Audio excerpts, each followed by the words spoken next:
Sometimes we don't hear enough about protecting our hearing.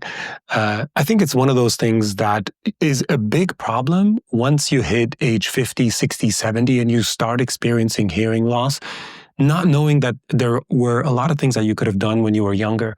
So you probably heard all of the classic advice. So I'm going to try to give you 5 bullet points that are maybe more actionable and practical. My name is Dr. Ashori. I'm a board-certified family medicine physician. I'm an MD practicing in Los Angeles, California. And here on this channel, I do health coaching. I mostly focus on healthy aging, and hearing is part of healthy aging. So if you're somebody who listens to a lot of loud music or is around a lot of loud environments, this is quite valuable to you, and chances are you're probably in a major city. Those of you who are out in the woods, living long distances away from major cities, probably don't have these same issues, but it might still pertain to you. So I made these 5 bullet points. The first one is music and anything in your immediate environment. So for example, if you are by a loud freeway, it's very normal for a loud motorcycle, loud cars going by, sirens going by to be quite disruptive. For those of you living in those places, I actually recommend having headphones.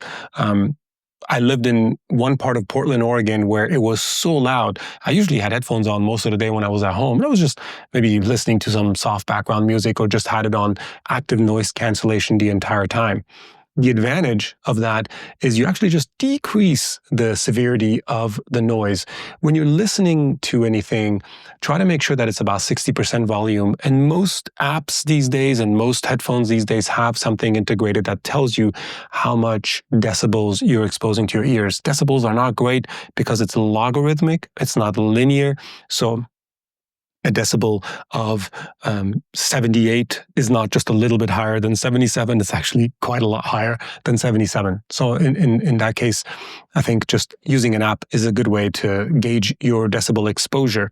So lower the volume most of the time, and by turning on the active noise cancellation, you can fight the outside noises that are coming in. So you can use a lower volume actually to listen to it.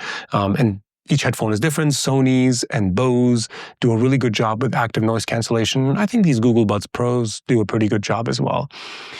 The next one I have on my list is actually the amount of exposure you get when you're just going for a walk or when you're at work. So that's a big one. Wear earplugs, wear soft little earplugs, or again, use your headphones. When I go for a walk in most cities, there is so much traffic going by me. It's unbelievable. Even the vans and trucks and buses, it's really loud. So protect yourself when you're going for a bike ride, when you're running outdoors, when you're walking. The things we really love doing can sometimes still give us quite a bit of background exposure. So your blood sugar and your circulation are number 3. So this has to do with how much exercise and activity you get in general. The more circulation you have, we know that you can protect the nerves going to the ears. And if your blood sugars are constantly going high, you can actually damage your hair cells as well. So that's another important one to take care of.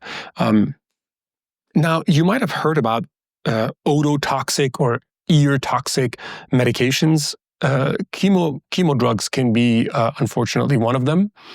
I'm not saying that somebody should stop their chemo medications, but it's something to be aware of. And so maybe being a little bit more cautious is important. And NSAIDs, so that's ibuprofen, Motrin, Advil, Aleve. All of those medications can also be a problem, especially when you use them long-term or you have to use them long-term. So again, just taking other actions to help offset it.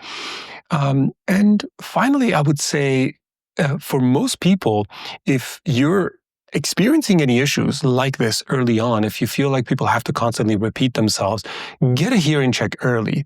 Getting a hearing test early can help you understand whether maybe you had some chronic ear infections as a kid, maybe you're grinding and clenching your teeth a lot, and that's causing some sensory changes. Maybe you have a lot of ringing or tinnitus in your ear.